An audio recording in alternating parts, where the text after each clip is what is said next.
Assalamualaikum warahmatullahi wabarakatuh. Kami dari kelompok 1 akan menjelaskan tentang penyakit PD3I atau penyakit yang dapat disembuhkan dengan imunisasi. Saya Cindy Armania, NIM 6411419121. Saya Vera Astuti, NIM 6411419106. Saya Dimingga Fadila Seta, NIM 6411419114. Saya Vika Hikmaviana, NIM 6411419123. Saya Amel Rodiana Zen, NIM 64111999.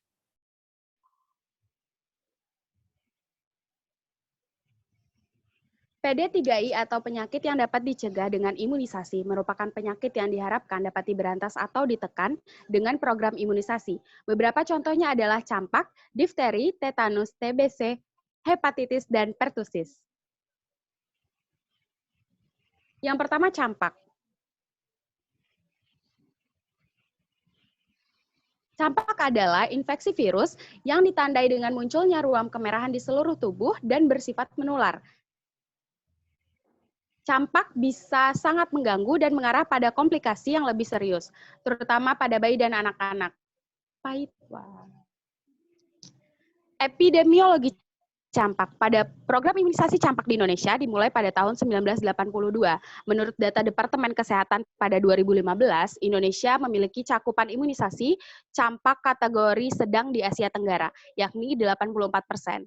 Indonesia berkomitmen untuk mencapai angka cakupan imunisasi campak sebesar 95% pada akhir 2020. Hal ini dikarenakan campak termasuk dalam 10 besar penyakit penyebab kematian terbanyak pada balita di Indonesia.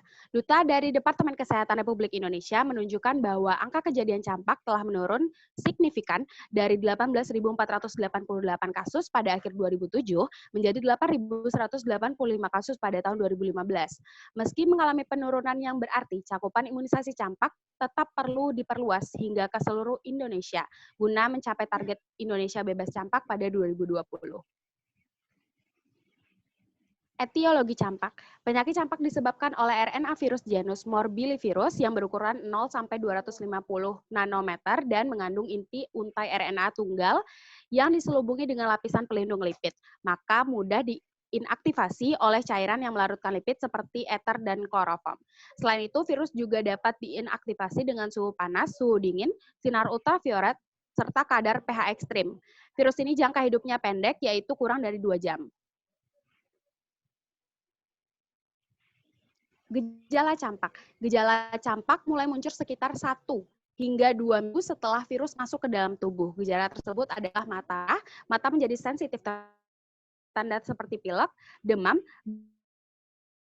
dan tenggorokan. Bercak atau ruam warna merah kecoklatan akan muncul di kulit setelah beberapa hari kemudian. Urutan kemunculan bercak ini dari belakang telinga, sekitar kepala, kemudian ke leher. Pada akhirnya, ruam akan menyebar ke seluruh tubuh. Selain itu, penderita juga berpotensi mengalami pembengkakan pada kelenjar getah bening di leher. Komplikasi campak. Komplikasi dari campak bisa sangat berbahaya. Meski jumlah penderita komplikasi campak cukup sedikit, penyakit ini harus tetap diwaspadai. Contoh-contohnya adalah radang pada telinga, bronkitis, infeksi paru-paru, dan infeksi otak. Kelompok orang yang berisiko mengalami komplikasi adalah bayi berusia di bawah 1 tahun, anak-anak dengan kondisi kesehatan yang buruk, orang dengan penyakit kronis, dan orang dengan sistem kekebalan tubuh yang lemah. Penyebaran campak. Bagi penderita campak, virus campak ada di dalam percikan cairan yang dikeluarkan saat mereka bersin dan batuk. Virus campak akan menulari siapapun yang menghirup percikan cairan ini. Virus campak bisa bertahan di permukaan selama beberapa jam dan bisa bertahan menempel pada benda-benda lain. Saat kita menyentuh benda yang sudah terkena percikan virus campak, lalu menempelkan tangan ke hidung atau mulut, kita bisa ikut terinfeksi. Campak lebih sering menimpa balita, tapi pada dasarnya semua orang bisa terinfeksi virus ini, terutama yang belum pernah terkena campak atau yang belum mendapat vaksinasi campak. Pencegahan campak. Pencegahan penyakit campak dapat dilakukan dengan vaksinasi campak atau vaksinasi MMR. Sesuai jadwal imunisasi rekomendasi AI tahun 2014, vaksin campak diberikan pada usia 9 bulan. Selanjutnya, vaksin penguat dapat diberikan pada usia 2 tahun. Apabila vaksin MMR diberikan pada usia 15 bulan, tidak perlu vaksinasi campak pada usia 2 tahun. Selanjutnya, MMR ulangan diberikan pada usia 5-6 tahun. 13 dosis vaksin campak. Astagfirullahaladzim. Kan berang, maaf guys. Nanti potong aja, Dim. 13 dosis vaksin campak atau vaksin MMR 0,5 subkutan.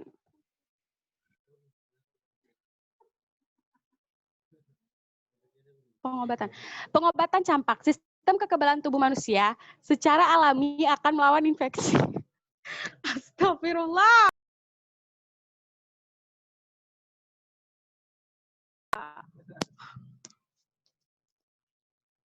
Biar gampang editnya, panjangin dikit.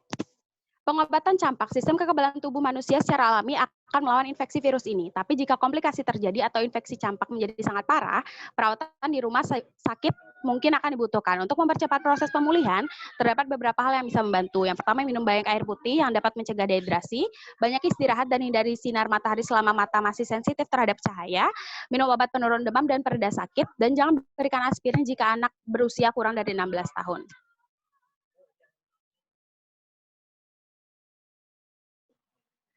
Penyakit yang selanjutnya yaitu penyakit difteri.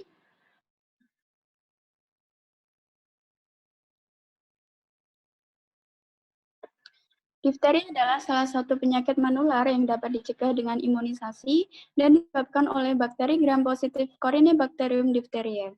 Penyakit ini ditandai dengan adanya peradangan pada tempat infeksi, terutama pada selaput mukosa faring, laring, tonsil, hidung, dan juga pada kulit.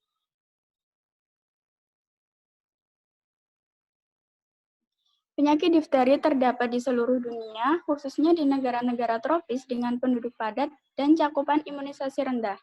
Menurut data Profil Kesehatan Indonesia tahun 2006, jumlah kasus difteri terbanyak sebanyak 414 kasus dengan kasus meninggal 24 kasus, sehingga CFR difteri mencapai 5,8%. Kasus terbanyak di Jawa Timur dan Jawa Barat. Dari keseluruhan kasus difteri, sebanyak 51% pasien tidak mendapatkan vaksinasi sebelumnya. Pada tahun 2016, 59% kasus difteri terjadi pada kelompok umur 5-9 tahun dan 1-4 tahun. Pada tahun 2017 terjadi peningkatan jumlah kasus difteri di Indonesia. Sejak 1 Januari sampai dengan 4 November 2017, tercatat 591 kasus difteri dengan 32 kematian di 95 kabupaten atau kota di 20 provinsi di Indonesia.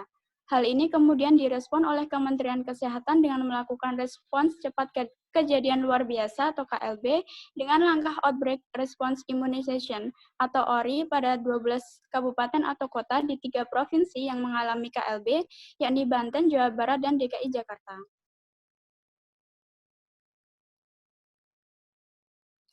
Tanda dan gejala berupa infeksi saluran pernafasan akut atau ISPA bagian atas,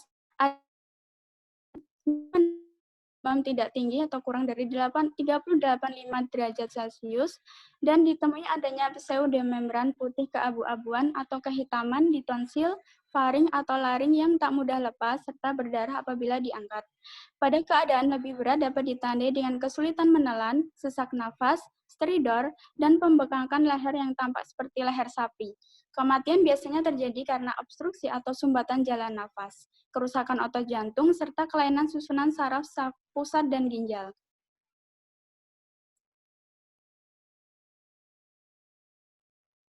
Etiologinya, penyakit ini disebabkan oleh bakteri Corynebacterium diphtheriae.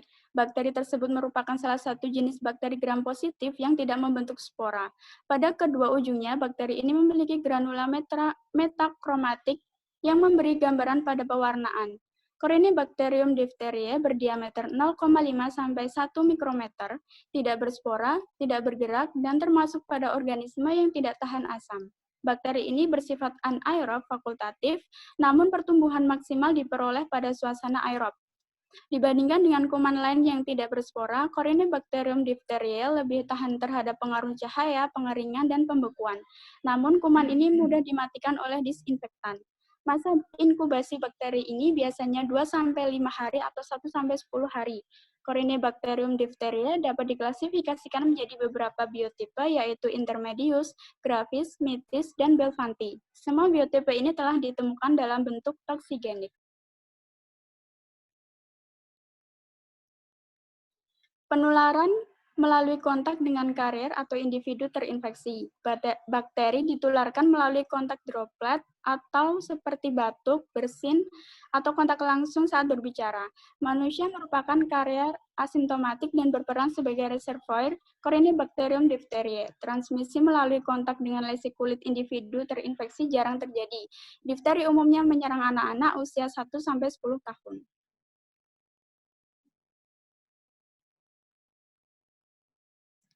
Diagnosisnya, diagnosis berdasarkan anamnesis atau latar belakang ekonomi, epidemiologi, terutama riwayat imunisasi, dan penemuan klinis. Penundaan terapi akan meningkatkan risiko komplikasi. Konfirmasi diagnosis dapat dengan kultur, oleh karena itu, penting mendapatkan apusan faring khususnya dari area perubahan warna, ulkus, dan kripta tonsil. Jika basil difteri dapat diisolasi, sebaiknya dilanjutkan dengan pemeriksaan toksigenitas.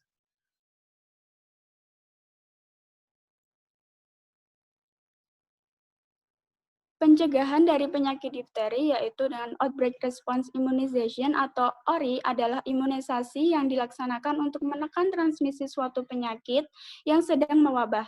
Penyakit difteri dapat dicegah dengan imunisasi lengkap dengan jadwal pemberian sesuai usia. Saat ini vaksin untuk imunisasi rutin dan imunisasi lanjutan yang diberikan guna mencegah penyakit difteri ada 3 macam, yaitu yang pertama DPT, HB, HIB, yaitu vaksin kombinasi mencegah difteri, pertusis, tetanus, hepatitis B, dan meningitis, serta pneumonia yang disebabkan oleh Haemophilus influenza tipe B. Yang kedua ada DT, vaksin kombinasi difteri tetanus, dan yang ketiga ada TD, vaksin kombinasi tetanus difteri.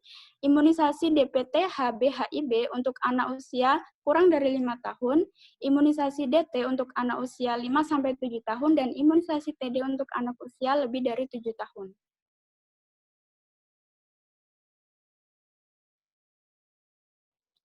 Pengobatannya sendiri dibedakan menjadi pengobatan umum dan khusus. Pengobatan umum, pasien diisolasi sampai masa akut terlampaui dan biarkan hapusan tenggorok negatif 2 kali berturut-turut dengan jarak 24 jam. Pada umumnya, pasien tetap diisolasi selama 2 minggu. Istirahat tirah baring selama kurang lebih 2-3 minggu bila terjadi komplikasi miokarditis, pemberian cairan serta diet yang adekuat. Untuk pengobatan khususnya yaitu diberikan antitoksin yaitu antidifteria serum atau ADS, antibiotik untuk membunuh bakteri dan menghentikan produksi toksin, kortikosteroid untuk kasus difteri yang disertai dengan gejala obstruksi saluran nafas bagian atas, lalu ada tracheostomi, ditemukan obstruksi saluran nafas karena membran dan edema perifangeal, bahkan apabila telah tampak kegelisahan, iritabilitas, serta gangguan pernafasan yang progresif.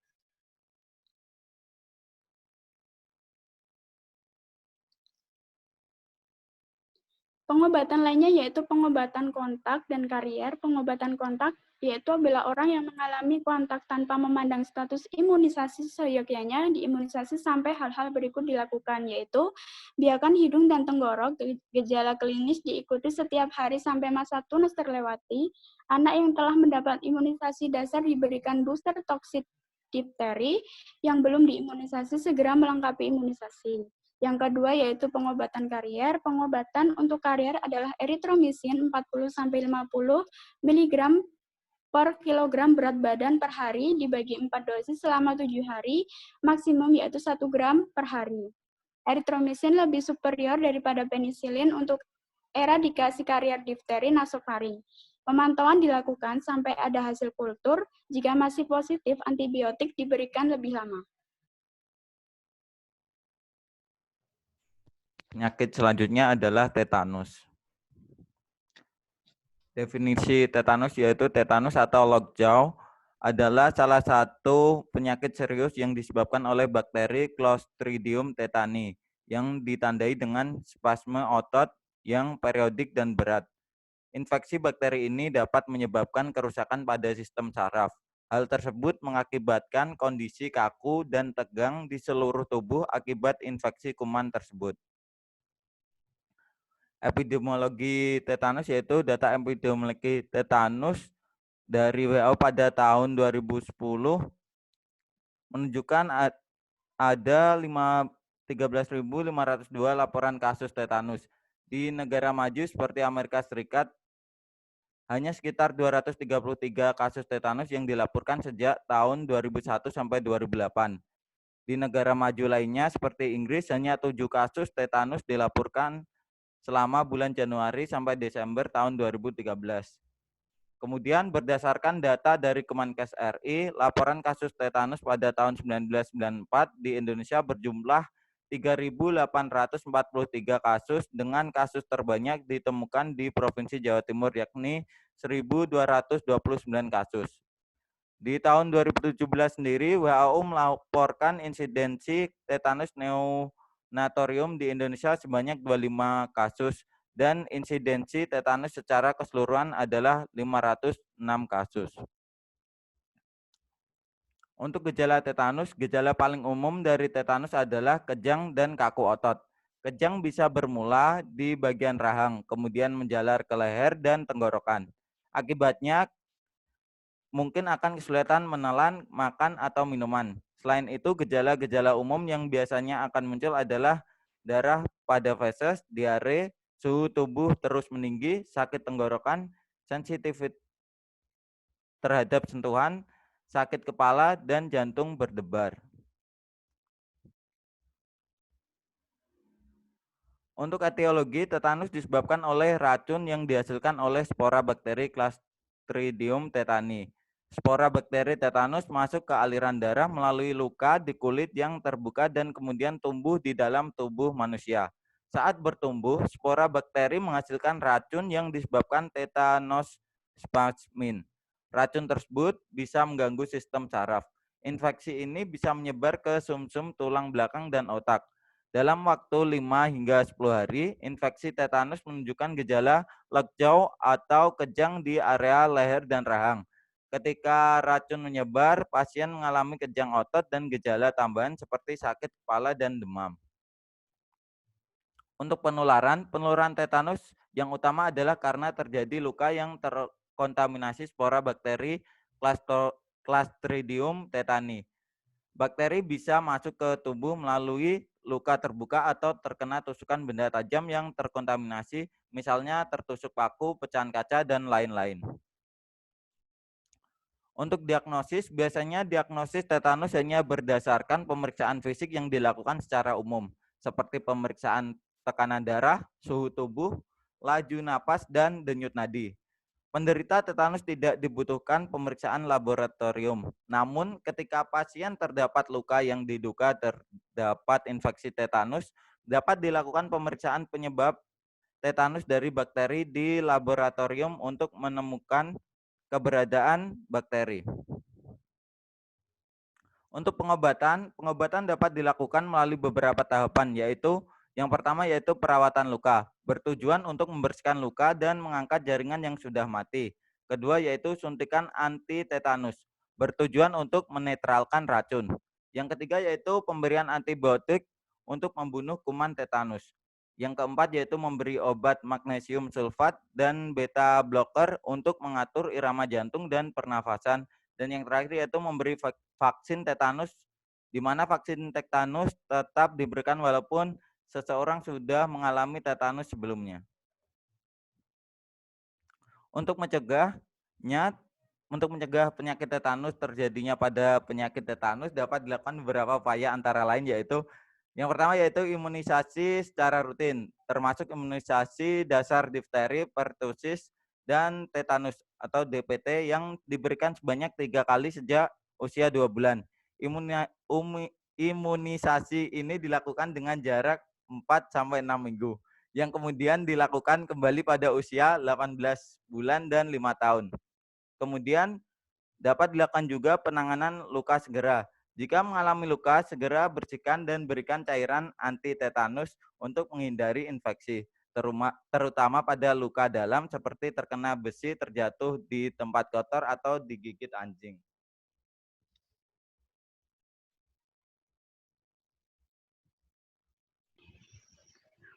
Penyakit selanjutnya yaitu TBC.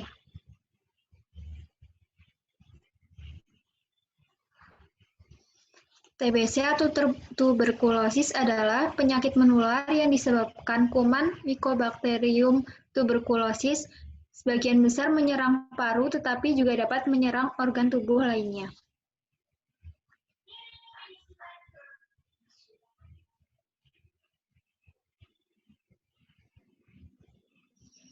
Epidemiologinya, secara global pada tahun 2016 terdapat 10,4 juta kasus insiden TBC, CI 8,8 juta sampai 12 juta, yang setara dengan 120 kasus per 100.000 penduduk. 5 negara dengan insiden kasus tertinggi yaitu India, Indonesia, Cina, Filipina, dan Pakistan. Sebagian besar estimasi insiden TBC pada tahun 2016 terjadi di kawasan Asia Tenggara yaitu 45%, di mana Indonesia merupakan salah satu di dalamnya, dan 25%-nya terjadi di kawasan Afrika. Jumlah kasus baru TB di Indonesia sebanyak 420.994 kasus pada tahun 2017.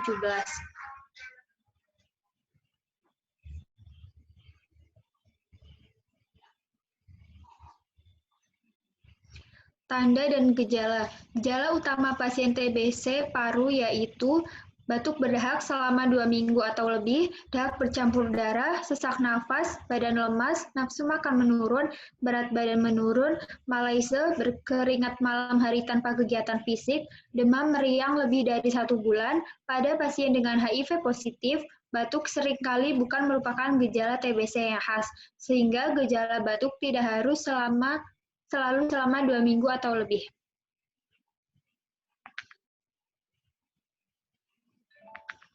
Selanjutnya yaitu etiologi. Etiologi tuberkulosis paru atau TB paru adalah bakteri Mycobacterium tuberculosis.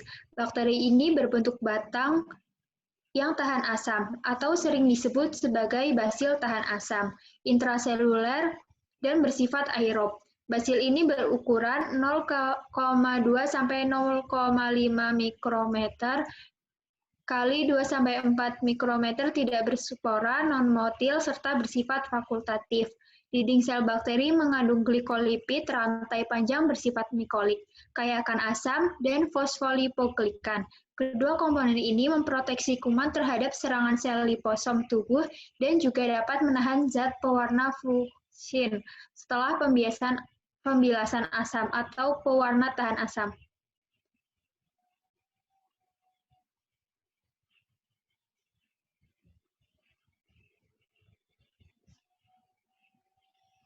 Penularannya, kuman atau bakteri menyebar di udara melalui percikan ludah penderita, misalnya saat berbicara, batuk, atau bersin. Meski demikian, penularan TBC membutuhkan kontak yang cukup dekat dan cukup lama dengan penderita, tidak semudah penyebaran flu. Makin lama seseorang berinteraksi dengan penderita TBC, semakin tinggi risiko untuk tertular.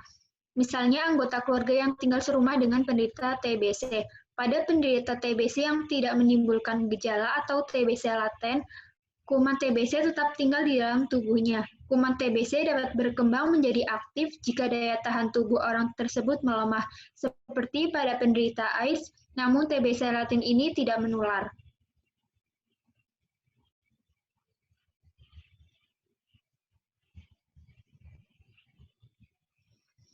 Diagnosis tuberkulosis paru atau TB paru ditegakkan berdasarkan gambaran klinis klasik, Mantoux test atau tuberculin skin test atau TST, pemeriksaan foto ronsen dada, sputum BTA, kultum sputum atau interferon gamma release assay atau IGRA spesifik antigen.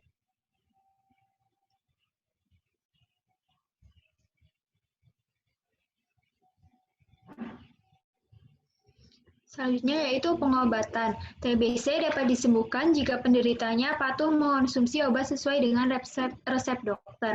Untuk mengatasi penyakit ini, penderita perlu minum beberapa jenis obat untuk waktu yang cukup lama, minimal 6 bulan. Obat itu umumnya berupa isoniazid, rifampicin, pyrazinamide, dan etambutol.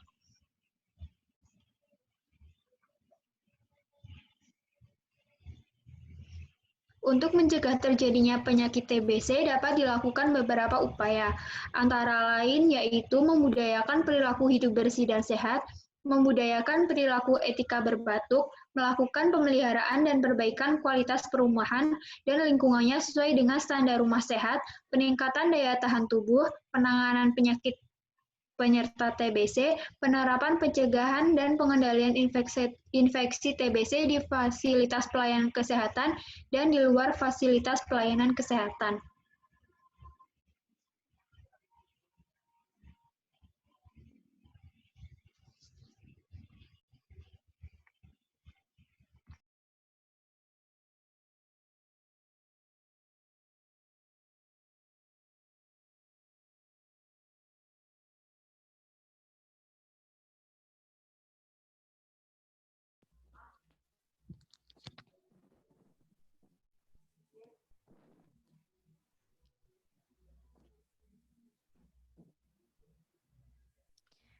Penyakit selanjutnya adalah hepatitis.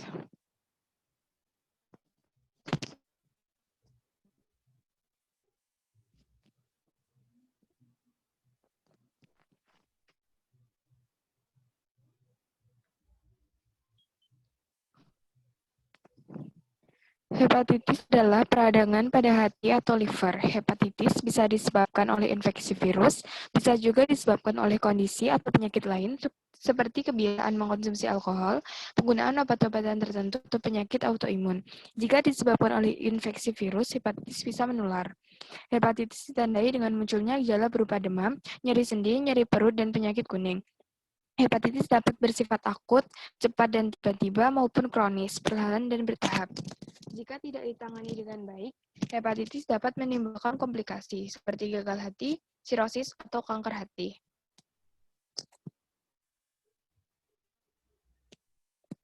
Klasifikasi dan penyebab hepatitis.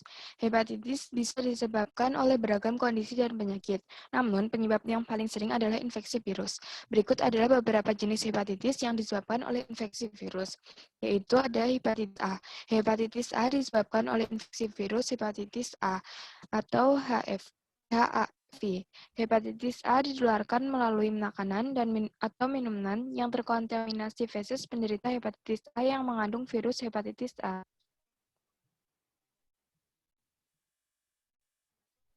Lalu yang kedua ada hepatitis B. Hepatitis B disebabkan oleh infeksi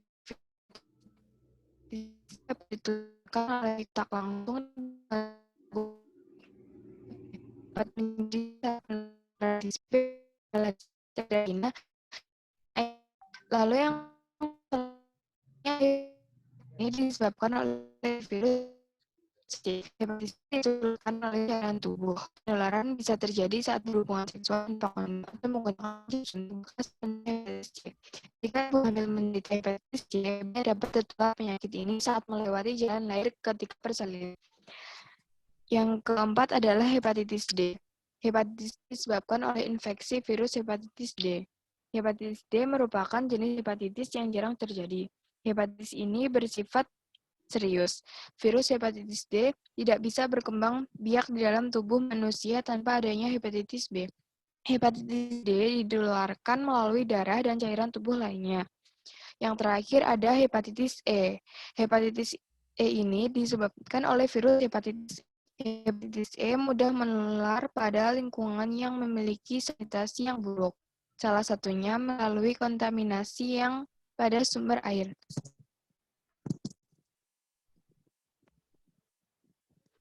Penyebab dari hepatitis ini adalah konsumsi alkohol secara berlebih, obat-obatan tertentu, serta penyakit autoimun.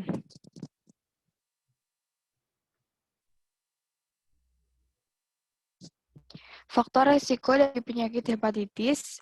Ada beberapa faktor yang meningkatkan risiko seseorang menderita hepatitis, di antara lain yaitu kurang menjaga kebersihan seperti tidak mencuci tangan sebelum makan, mengkonsumsi makanan yang terkontaminasi virus hepatitis, atau makanan yang tidak dimasak hingga matang. Lalu ada berbagai penggunaan barang pribadi dan jarum suntik dengan orang lain, melakukan hubungan seks tanpa kondom dengan penderita hepatitis akibat infeksi virus, memiliki penyakit infeksi akut dan kronis, memiliki penyakit autoimun, memiliki riwayat hepatitis keluarga, menerima transfusi darah, terutama bila darah yang didonorkan tidak melalui pemeriksaan ketat atau alat yang digunakan tidak bersih.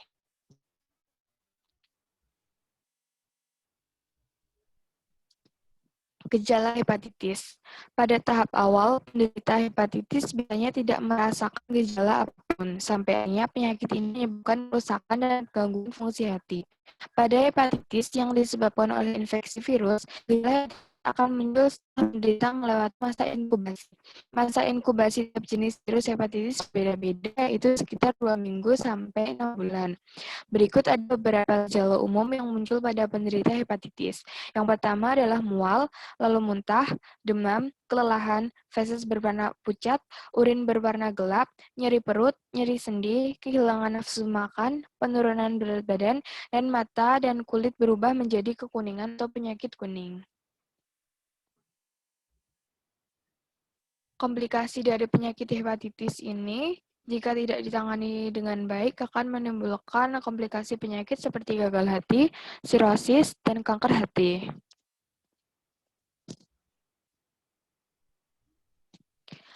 Untuk memastikan diagnosis hepatitis dapat dilakukan pemeriksaan penunjang berupa 1. Tes fungsi hati. Tes ini untuk memeriksa kinerja hati dan mengetahui jika ada masalah pada organ tersebut.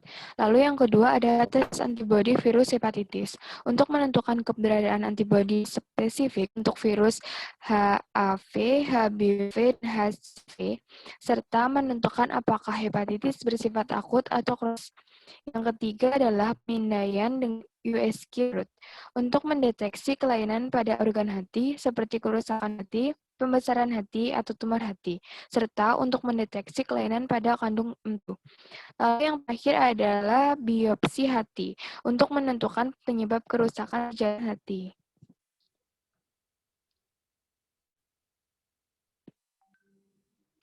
Untuk pengobatan hepatitis ini secara umum ada 4, yaitu pemberian obat interferon, pemberian obat imunosupreson, pemberian obat antivirus, dan transplantasi hati.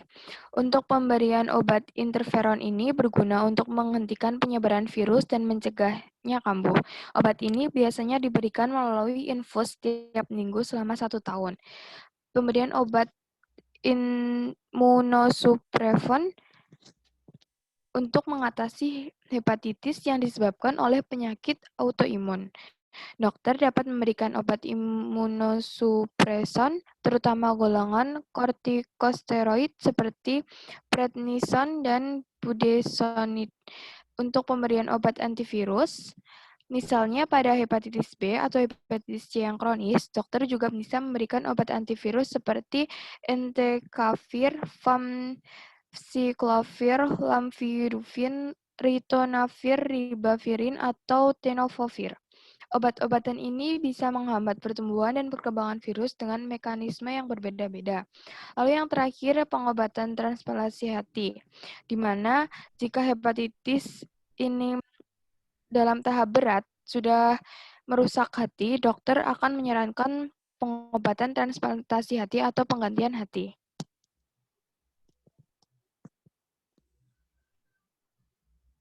Untuk pencegahan hepatitis ini dapat dilakukan beberapa langkah sebagai berikut. Yang pertama adalah cuci tangan secara teratur dengan air dan sabun, terutama setelah beraktivitas di luar ruangan dan sebelum makan. Lalu yang kedua, lakukan hubungan seks dengan aman, misalnya dengan menggunakan kondom dan tidak berganti-ganti pasangan. Hindari berbagai penggunaan barang-barang pribadi seperti sikat gigi atau handuk, termasuk juga peralatan makan. Jaga daya tahan tubuh dengan mengonsumsi makanan bergizi, berolahraga secara teratur, dan beristirahat yang cukup. Jangan mengonsumsi alkohol dan napsa. Hindari mengonsumsi makanan yang belum dimasak hingga matang dan air minum yang tidak terjamin kebersihannya atau belum direbus hingga mendidih. Yang terakhir, melakukan vaksinasi hepatitis sesuai jadwal yang diberikan oleh dokter.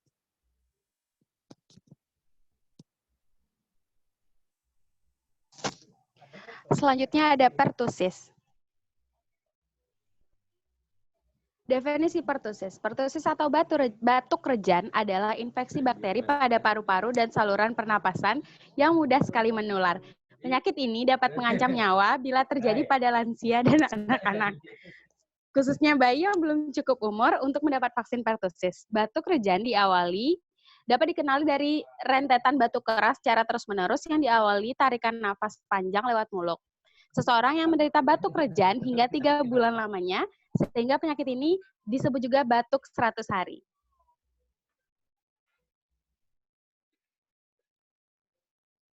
Selanjutnya ada tanda dan gejala. Tanda dan gejala dibedakan menjadi 3 fase, yaitu fase yang pertama, tanda-tanda dan gejala dari pertusis pada tahap awal yang berlangsung selama 1-2 minggu, biasanya ringan dan mirip dengan gejala pilek biasa seperti hidung berair atau tersumbat, mata merah dan berair, demam, dan batuk berdahak. Yang fase kedua, setelah lebih dari 2-3 minggu, tanda-tanda dan gejala akan semakin memburuk, antara lain mual, wajah berubah pucat membiru atau biasanya pada anak-anak, atau memerah, merasakan kelelahan ekstrim, dada terasa sakit saat batuk, suara mengi semakin tinggi terutama saat menarik nafas setelah batuk. Yang fase ketiga atau fase akhir adalah fase penyembuhan yang umumnya berlangsung selama 1-3 bulan. Gangguan kesehatan yang dialami biasanya mulai berangsur membaik, frekuensi dan lamanya periode batuk mulai menurun.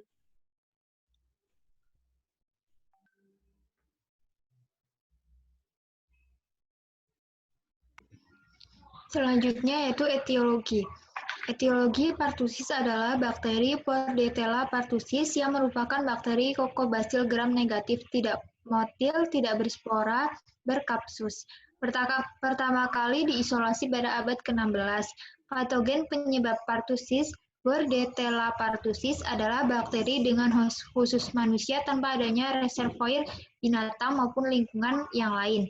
Sudah ada 8 spesies Bordetella yang teridentifikasi, yaitu Bordetella parapertussisu, Bordetella parapertussisov, Bordetella bronsiseptica, Bordetella avium, Bordetella hinzi, Bordetella holmesi, Bordetella trematum, dan Bordetella petri. Untuk komplikasi batuk rejan yaitu yang pertama yaitu beberapa komplikasi yang dapat terjadi akibat batuk rejan adalah pneumonia.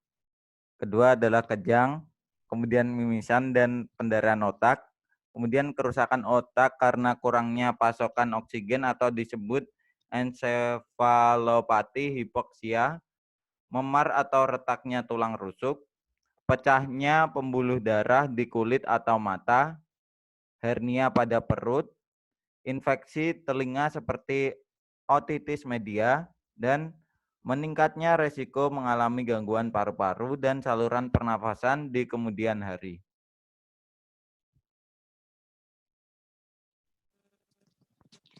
Untuk diagnosis pertusis ini pada tahap awal sering sulit dideteksi karena gejalanya yang mirip batuk pilek biasa. Oleh karena itu, sejumlah pemeriksa penunjang perlu dilakukan untuk memastikan kondisi pasien. Pemeriksaan tersebut meliputi pengambilan sampel lendir dari hidung atau tenggorokan untuk melihat apakah dahak penderita mengandung bakteri Bordetella pertussis. Yang kedua ada tes darah untuk melihat apakah terjadi peningkatan sel darah putih, leukosit, yang mengindikasikan adanya infeksi. Lalu yang ketiga ada rongsenda untuk melihat kondisi paru-paru dan saluran pernafasan, termasuk melihat tanda peradangan seperti infiltrat atau penumpukan cairan.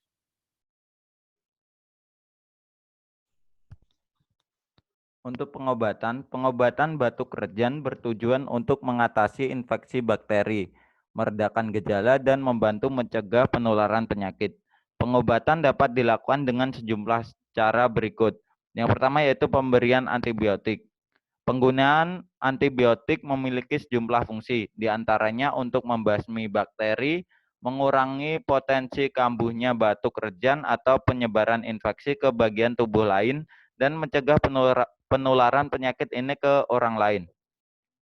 Antibiotik lebih efektif bila diberikan pada minggu-minggu awal infeksi, akan tetapi antibiotik tidak akan langsung meredakan gejala batuk pada pertusis.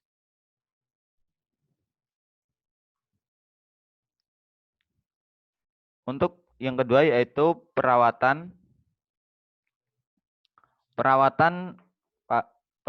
mandiri di rumah sambil menggunakan antibiotik sesuai petunjuk dokter. Pasien juga dilanjutkan untuk melakukan penanganan mandiri di bawah ini guna mempercepat penyembuhan. Yang ketiga yaitu perawatan di rumah sakit. Perawatan di rumah sakit diperlukan bila batuk rejan terjadi pada bayi, anak dengan riwayat penyakit paru-paru, jantung atau saraf, dan pasien pertusis berat. Hal ini karena pasien-pasien tersebut lebih beresiko mengalami komplikasi, di mana dapat dilakukan perawatan di rumah sakit dapat meliputi penyedotan lendir atau dahak dari saluran pernafasan, pemberian oksigen melalui alat bantu pernafasan seperti masker atau selang nasal kanul, terutama bila pasien sulit bernafas, kemudian penempatan pasien di ruang isolasi untuk mencegah penyebaran penyakit, dan pemberian nutrisi dan cairan melalui infus, terutama jika pasien beresiko dehidrasi atau sulit menelan makanan. Untuk pencegahan pertusis ini, cara terbaik untuk mencegah batuk rejan adalah dengan melakukan vaksinasi atau imunisasi pertusis. Vaksin ini biasa diberikan dokter atau bidan bersamaan dengan vaksin difteri, tetanus, dan polio. Jadwal imunisasi dasar untuk DTP adalah pada usia 2, 3, dan 4 bulan. Namun, bila bayi berhalangan untuk melakukan imunisasi pada jadwal tersebut, orang tua disarankan untuk membawa anak untuk melakukan imunisasi kejar sesuai jadwal yang diberikan oleh dokter. Anak juga disarankan melakukan imunisasi lanjutan agar manfaatnya optimal. Imunisasi dilakukan 4 kali, yaitu pada usia 18 bulan, 5 tahun, 10-12 tahun, dan 18 tahun. Imunisasi booster ini dianjurkan untuk diulangi tiap 10 tahun sekali. Lalu yang terakhir, pada ibu hamil juga direkomendasikan untuk melakukan vaksinasi booster pada usia kehamilan 27-36 minggu. Vaksinasi pertusis saat hamil dapat melindungi bayi terserang batuk rejan pada minggu-minggu awal setelah dilahirkan. Selain melakukan vaksinasi, praktikkan juga gaya hidup bersih dan sehat untuk meningkatkan sistem imun. Sekian presentasi dari kelompok 1. Bila ada maaf mohon disalahkan. Wassalamualaikum warahmatullahi wabarakatuh.